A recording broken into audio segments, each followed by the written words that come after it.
नमस्कार बच्चों, आप सभी का स्वागत है आपके अपने परिवार फिजिक्स वाला पर। मैं हूं सत्यम।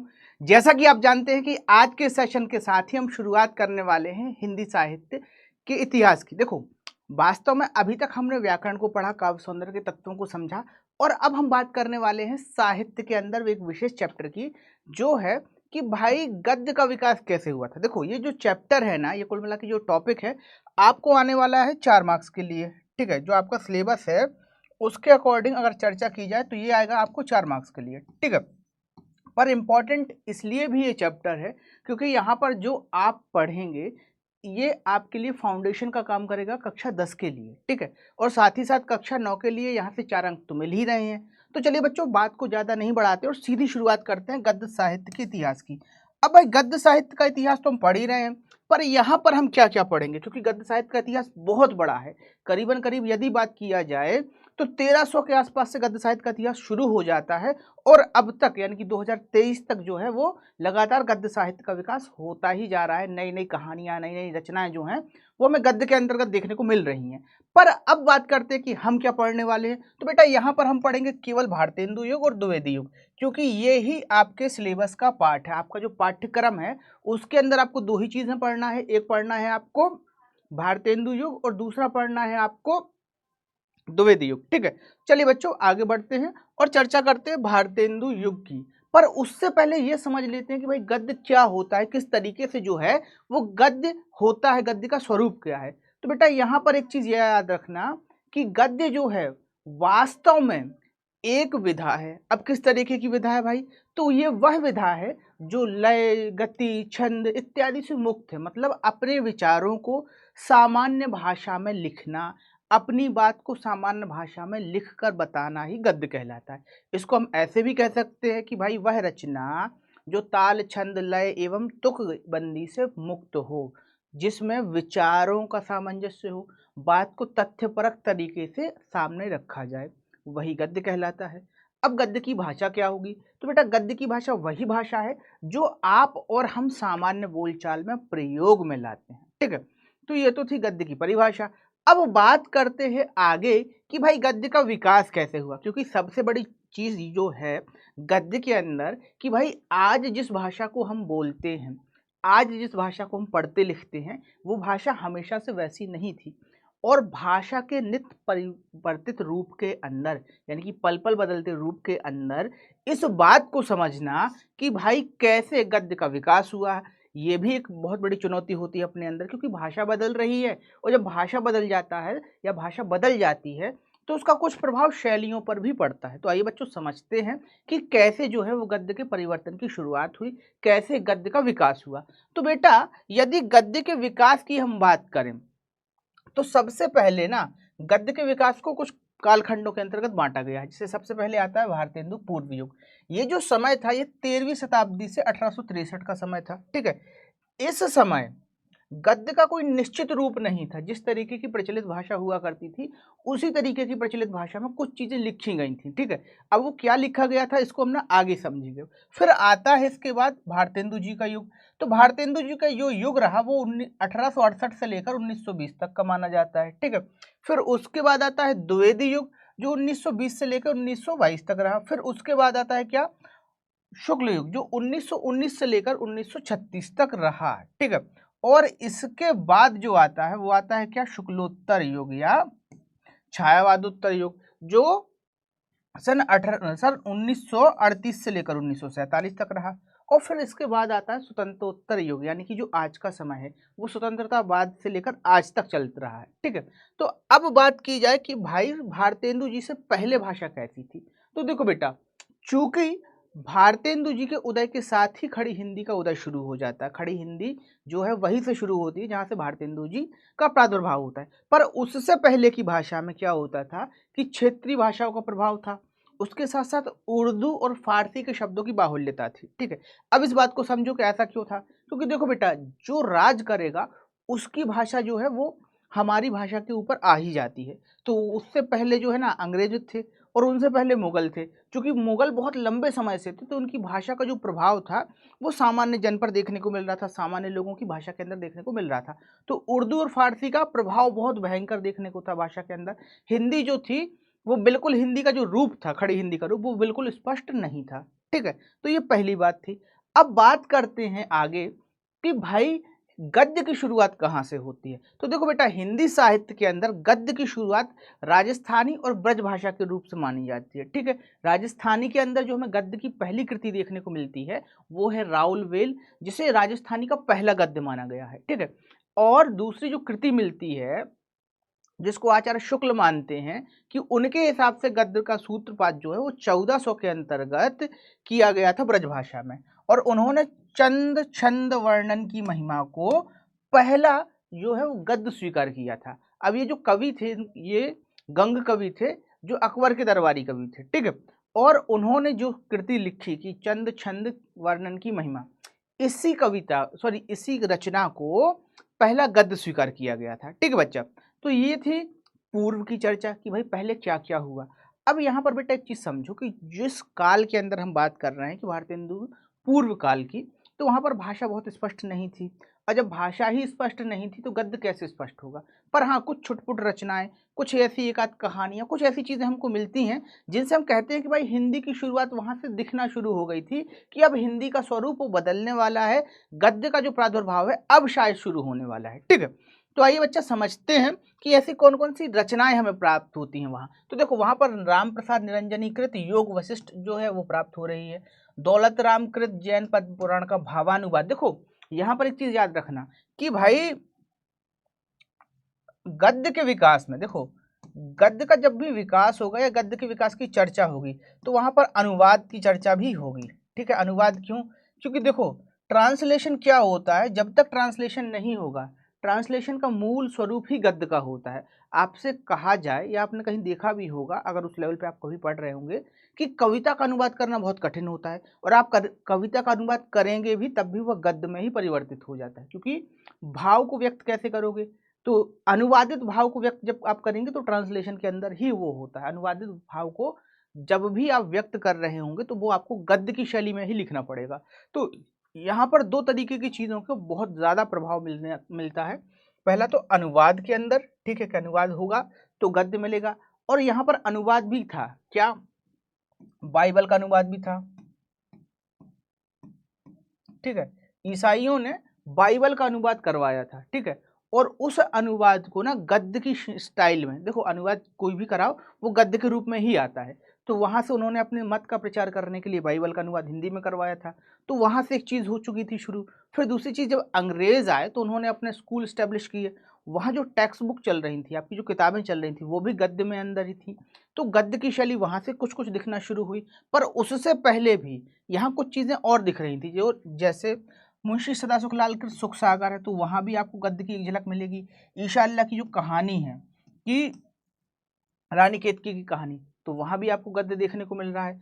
और लल्लू लाल मिश्र के द्वारा जो काव्य कृति लिखी गई थी, जो लिखा गया था रचना प्रेम सागर, उसमें भी हमें गद्य देखने को मिल रहा था। ठीक है, अब यहाँ पर बेटा एक चीज और समझ लो कि समाचार पत्रों का प्रकाशन भी शुरू हो चुका था, और समाचार पत्रों का प्रकाशन जो होता है, पत्र पत्रिकाओं का प्रकाशन जो होता है, वो हमेशा गद्य के अंदर होता है। ठीक है, तो यहाँ पर ना देखो, गद्य के अंदर दो तरीके की पत्रिकाएं प्रकाशित हुई। एक तो ब्रह्म समाज के जो प्रवर्तक थे राजा राम मोहन राय, उनके द्वारा बंगदूत पत्रिका का प्रकाशन किया गया। ठीक है, और उसके साथ साथ उद्दंड मार्तंड का भी प्रकाशन शुरू हो गया था। ठीक है, तो इस तरीके से हमें दो पत्र पत्रिकाएं भारतेंदु युग से पूर्व देखने को मिलती हैं, जिनसे खड़ी हिंदी की नींव पड़ती है, गद्य की परंपरा की नींव हमें दिखाई पड़ती है। अब बेटा बात करते हैं आगे बढ़ते हुए कि भारतेंदु युग जी, जब भारतेंदु युग आया तब स्थिति कैसी थी। तो यहाँ पर एक चीज समझो कि भारतेंदु युग से पहले जो शब्दावली थी, ठीक है, वो कैसी शब्दावली थी? वो शब्दावली फारसी और उर्दू से युक्त थी, और उसके साथ साथ एक चीज और थी कि भाई तत्सम शैली का भी बड़ा ही वो था प्रभाव, कि संस्कृत की जो तत्सम शैली है ना, शब्दों को बड़े ही कठिन शब्दों का प्रयोग करना, इन सारी शैलियों का भी प्रयोग किया जा रहा था। पर जब भारतेंदु जी का पदार्पण होता है और जब भारतेंदु जी आते हैं तो इन सारी चीज़ों से हिंदी को मुक्त कर देते हैं। ना वहाँ भाषा उर्दू फारसी और तत्सम तद्भव प्रधान रह जाती है। वहाँ पर उस भाषा का प्रयोग किया जाता है जो आप और हम उस समय बोल रहे थे या उस समय समाज में प्रचलित थी। साथ ही साथ मुहावरों का प्रयोग किया जाता है, भाषा को रोचक बनाने का प्रयास किया जाता है, ठीक है। और इस कार्य को करने के लिए उन्होंने अपना एक नवीन जो है वो दल भी बना रखा था, जिसे कहते हैं भारतेंदु मंडल का लेखक मंडल, ठीक है, यार भारतेंदु काल के लेखक, ठीक है।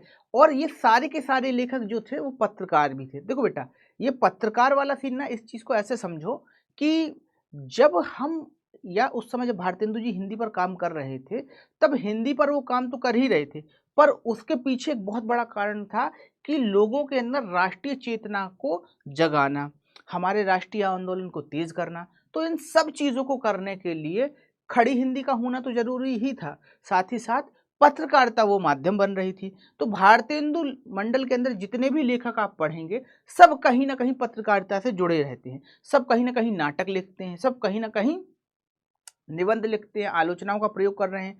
तो इस तरीके से हम देख पाते हैं कि भाई भारतेंदु मंडल के अंदर जो लोग काम कर रहे थे, भारतेंदु मंडल के जो लेखक हैं, स्वयं भारतेंदु जी हैं, एक तरफ वो राष्ट्र की चेतना जगा रहे थे, मतलब क्रांतिकारी आंदोलनों में और सामाजिक आंदोलनों के अंदर भाग ले रहे थे, ठीक है। दूसरी बात क्या होती है कि भाई इसके माध्यम से वो हिंदी की नई नई शैलियों का विकास भी कर रहे थे। और आज जो हिंदी हमें आपको देखने को मिल रही है, आपको और हमें दोनों को देखने को मिल रही है, उस हिंदी के जो पिता कहे जाते हैं वो भारतेंदु जी ही कहे जाते हैं, क्योंकि उन्हीं ने उस तरीके की नींव रखी थी कि उस नींव पर चलकर आज की हिंदी जो है वो विकसित हो रही है, ठीक है। अब बात करते हैं आगे चलते हुए भारतेंदु मंडल के प्रमुख लेखकों की। तो देखो, भारतेंदु मंडल के प्रमुख लेखकों में तो स्वयं भारतेंदु हरिश्चंद्र आ जाते हैं, ठीक है, जिनसे हम पहले रूबरू हो चुके हैं। अब बात करते हैं नए लेखकों की, ठीक है, जिनको आप जानते तो है पर उन्होंने जिनको आपने देखा नहीं। तो देखो, इसमें है ना, बालकृष्ण भट्ट जो है वो एक प्रसिद्ध कहानीकार भी माने जाते हैं, निबंधकार भी माने जाते हैं, ठीक है। प्रताप नारायण मिश्र का निबंध तो हम कक्षा 10 के अंदर देख ही रहे हैं, ठीक है, बात का। राधा कृष्ण दास, श्रीनिवास दास वो लेखक थे जिन्होंने पहला उपन्यास लिखा था जिसका नाम था परीक्षा गुरु, ठीक है। तो ये चीज तो आपको पता होगी ही, और नहीं थी पता तो अब पता चल गई है, ठीक है। आगे बढ़ते हैं, अगले जो लेखक है उसमें स्वयं भारतेंदु जी हैं जिनकी चर्चा हो चुकी है, बाल मुकुंद गुप्त हैं, बद्रीनारायण चौधरी हैं, कार्तिक प्रसाद खत्री हैं और देवकीनंदन खत्री हैं। तो देवकीनंदन खत्री भी एक प्रसिद्ध उपन्यासकार है जिन्होंने चंद्रकांता संतति लिखा था, ठीक है। ये उनकी प्रसिद्धि का मूल कारण था, और ये एक ऐसा उपन्यास माना जाता है जिसके माध्यम से लोगों ने हिंदी को पढ़ना लिखना शुरू किया था। यानी कि जब ये उपन्यास अपने चरम पर था ना, जब ये उपन्यास लिखा गया था, तो बहुत से लोगों ने सिर्फ हिंदी इसलिए सीखी थी कि वो इस उपन्यास को पढ़ पाएं, ठीक है। तो ये उनकी प्रसिद्धि का मूल कारण था। और भाई ये सारे के सारे जो थे वो कहीं ना कहीं पत्रकारिता भी कर रहे थे, कहीं ना कहीं हिंदी की भाषा के लिए कुछ ना कुछ अच्छा कर ही रहे थे, ठीक है। तो ये थे लेखक। अब बात करते हैं आगे कि भाई लेखकों के बाद प्रमुख पत्र पत्रिकाएं कौन सी थी, क्योंकि पत्र पत्रिकाएं ही खड़ी हिंदी को विकसित करने का साधन है। गद्य तब तक विकसित नहीं हो सकता जब तक पत्र पत्रिकाएं ना हो। क्योंकि देखो भैया, कहानी लिखिएगा, उसको पढ़ने के लिए भी क्या चाहिए, उसको प्रकाशित करने के लिए भी कोई बड़ा साधन तो चाहिए, पर उस दौर में इतना बड़ा साधन नहीं था। उस दौर में ऐसी स्थिति थी कि लोग साहित्य को केवल उस तरीके से नहीं ले पा रहे थे। देखो, कोई कहानी पढ़ने के लिए किताब नहीं खरीदता उस समय, तो अब क्या किया जाए, तो भाई पत्र पत्रिकाओं के अंदर कहानियों को प्रकाशित करो, पत्र पत्रिकाओं के अंदर अपनी बात कहो ताकि लोग पढ़ें और समझें, ठीक है। तो वही आइडिया अपनाया गया था। अब इस क्रम में जो महत्वपूर्ण रोल था वो पत्रिकाओं का था। तो भाई पत्रिकाओं की यदि बात करें तो सबसे पहले आता है कवि वचन सुधा, हरिश्चंद्र मैगजीन और हरिश्चंद्र चंद्रिका। तो ये तीनों पत्रिकाएं जो हैं वो निकाली गई थी भारतेंदु जी के माध्यम से। फिर उसके बाद आते हैं पंडित बालकृष्ण भट्ट, जिन्होंने निकाला था हिंदी प्रतीक, ये न्यूज़पेपर था। फिर प्रताप नारायण मिश्र भी के द्वारा निकाला गया था ब्राह्मण। बद्रीनाथ चौधरी ने निकाली थी आनंद कादम्बनी, का प्रकाशन इन्होंने किया था, ठीक है। और इसी काल के अंतर्गत 1893 में काशी नागरी प्रचारणी सभा की भी स्थापना हो गई थी। और इसकी तरफ से, काशी नागरी प्रचारणी सभा की तरफ से भी एक पत्रिका निकाली जाती थी जो थी नागरी प्रचारणी पत्रिका, ठीक है। और इसका जो प्रकाशन शुरू हुआ था वो हुआ था 1897 में, ठीक है। तो इस तरीके से यहाँ तक हम इस चीज को समझ पा रहे हैं कि भाई उस दौर में, जिस दौर में भारतेंदु हरिश्चंद्र आए, उस दौर में हिंदी का रूप ठीक ठाक नहीं था, यानी कि बहुत स्पष्ट रूप नहीं था। पर भारतेंदु जी ने हिंदी को एक नया रूप दिया, उसे अपनी रूढ़ियों से जो थी फारसी और अन्य भाषाओं का जो प्रभाव था वो हिंदी पर वो नष्ट किया। हिंदी को सामान्य बोलचाल की भाषा का एक रूप देते हुए उन्होंने गद्य की रचनाओं का आरंभ किया। बहुत सारी रचनाओं का उन्होंने विकास किया। बहुत सारी ऐसी विधाएं भी हैं जिनके प्रवर्तक जो हैं वो भारतेंदु जी माने जाते हैं। ठीक है, जैसे नाटक को लेकर माना जाता है। कुछ लोगों का मानना है कि भाई नाटक की रचना जो है वो शुरुआत में भारतेंदु जी द्वारा हुई थी, पर कुछ लोगों का मत ये भी है कि भाई शुरुआत के अंदर ना हमें बंगला और संस्कृत से आए हुए नाटक देखने को मिलते हैं। तो इस तरीके से कुछ बातें मानी जाती हैं। यात्रा वृतांत के जो मुख्य लेखक माने जाते हैं, यात्रा वृतांत की शुरुआत करने वाले लेखक भी भारतेंदु जी माने जाते हैं। तो बहुत सी जगह हमें देखने को मिलता है कि भारतेंदु जी का योगदान हिंदी के अंदर है और इसी कारण उन्हें हिंदी का पितामह भी कहा जाता है, यानी कि हिंदी का जनक भी कहा जाता है। ठीक है, चलिए बच्चा अब आगे बढ़ते हैं और बात करते हैं अगले टॉपिक की, जो है द्विवेदी युग। तो देखो बेटा, जो परंपरा भारतेंदु जी से आई थी, ठीक है, उस परंपरा का निर्वहन किसने किया? उस परंपरा का निर्वहन करते हैं हमारे महावीर प्रसाद द्विवेदी जी। होता यह है कि भारतेंदु जी के माध्यम से एक हिंदी का एक रूप दिखाई देता है, पर उस रूप का परिमार्जन और परिष्कार होना बाकी था। क्या होना बाकी था? कि भाई भाषा तो तय हो गई, पर उसके अंदर अभी भी विकास की बहुत सारी संभावना थी और विकास की इसी परंपरा को आगे बढ़ाते हैं महावीर प्रसाद द्विवेदी जी। करते क्या है भाई? तो सबसे पहला जो उनका काम था वो ये था कि भाई सरस्वती पत्रिका का प्रकाशन शुरू होता है और सरस्वती पत्रिका के प्रकाशन से ही शुरुआत हो जाती है नई हिंदी के नए लेखकों की। भाई पत्रिका जब छपती थी तो उस पत्रिका के माध्यम से जो नए लेखक थे उनकी आलोचना की जाती थी और आलोचना के माध्यम से उन्हें ये बताया जाता था कि किस तरीके से आप अपनी भाषा शैली के अंदर सुधार कर सकते हैं। दूसरी तरफ जो अच्छे लेखक थे, जो परिपक्व लेखक हो चुके थे, जिनका लिखने का तरीका बहुत अच्छा था, ऐसे लोगों को प्रशंसा दी जाती थी कि भाई हाँ आप बहुत अच्छा कर रहे हैं। ठीक है, अब भाई सरस्वती पत्रिका का जो मूल उद्देश्य था वो बस इतना था कि कैसे भी करके हिंदी की जो भाषा है या हिंदी जो भाषा है उसको परिष्कृत किया जाए, उसको बहुत अच्छे स्तर पर पहुंचा दिया जाए। ठीक है, तो इस तरीके से पत्रिका के माध्यम से, ठीक है, इस युग में द्विवेदी युग में बहुत सारी पत्रिका के माध्यम से द्विवेदी युग में बहुत सारी हिंदी विधाओं का भी विकास हुआ था। ठीक है, आलोचना अपने चरम पर पहुंच गई थी इसी दौर में माना जाता है और इस दौर में बहुत सारे बड़े बड़े लेखक भी हमें देखने को मिलते हैं। अब यहाँ पर बेटा लेखक और रचनाओं की चर्चा हम करेंगे अगले वाले सेशन में,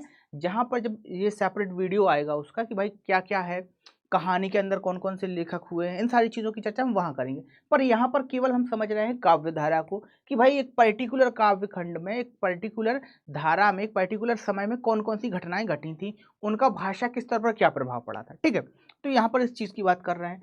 अब देखो यहाँ पर ना दो चीज़ याद रखना कि भाई द्विवेदी युग के अंदर बहुत सारी चीज़ों, बहुत सारी हिंदी की भाषाओं का, बहुत सारी विधाओं का विकास हुआ था। देखो कुछ विधाएं तो पल्लवित हो गई थी, कुछ विधाएं दिखने लगी थी। जैसे एक विधा थी यात्रा वृतांत, जिसकी शुरुआत भारतेंदु हरिश्चंद्र जी ने की थी, पर उस विधा को प्रौढ़ पर पहुंचाया था किसने? राहुल सांकृत्यायन ने। उनका तो एक पूरा का पूरा घुमक्कड़ शास्त्र का उन्हें जनक ही माना जाता है। ठीक है, तो इस तरीके से विधा शुरू होती हैं हरिश्चंद्र जी के युग में, ठीक है, भारतेंदु जी के युग में, और उसका जो विकास होता है वो धीरे धीरे धीरे धीरे होता रहता है। इसी क्रम में जो विकास हमें देखने को मिलता है वो द्विवेदी युग में मिलता है, आलोचनाओं का विकास। ठीक है, अब यहाँ पर बेटा एक चीज और समझो, केवल द्विवेदी जी काम नहीं कर रहे थे, उनका भी एक लेखक मंडल था। तो आइए समझते हैं कि भाई उस लेखक मंडल में कौन कौन से लोग थे, कौन कौन सी बातें कही जा रही थी और क्या क्या जो चीजें हैं वो उस समय घट रही थी। ठीक है, तो देखो वहां पर ना स्वयं महावीर प्रसाद द्विवेदी, श्याम सुंदर दास, मिश्र बंधु, ठीक है, मिश्र बंधु, पद्म शर्मा, ठीक है, चंद्रधर शर्मा गुल्लेरी, बद्रीनाथ भट्ट पूर्णसेन और पद्मलाल पुन्नालाल बख्शी जैसे लोग थे। ठीक है, तो ये उनके लेखक के उस मंडल के यानी कि द्विवेदी काल के लेखक माने जाते हैं, जिसमें से चंद्रधर शर्मा गुलेरी को तो आप सभी जानते होंगे, जिन्होंने हिंदी की एक शानदार कहानी लिखी थी, उसने कहा है। ठीक है, उसने कहा था। ठीक है, तो यहाँ पर हमने लेखकों की चर्चा की, लेखकों के विषय में जाना कि भाई कौन कौन से ऐसे लेखक थे। अब बात करते हैं बेटा उस युग की पत्रिकाओं की। तो देखो बेटा वहां पर ना सरस्वती का प्रकाशन तो हो ही चुका था, वो छप रही थी। उसके अलावा नागरी प्रचारिणी पत्रिका भी थी, इंदु थी, माधुरी थी, मर्यादा, सुधा जागरण, हंस, प्रभा कर्मवीर और विशाल जैसी पत्रिकाओं का भी प्रकाशन किया गया था। इन सारी पत्रिकाओं के माध्यम से हिंदी के विकास को, हिंदी की दिशा को एक नए आयाम पर पहुंचाने का प्रयास किया जा रहा था, ठीक है।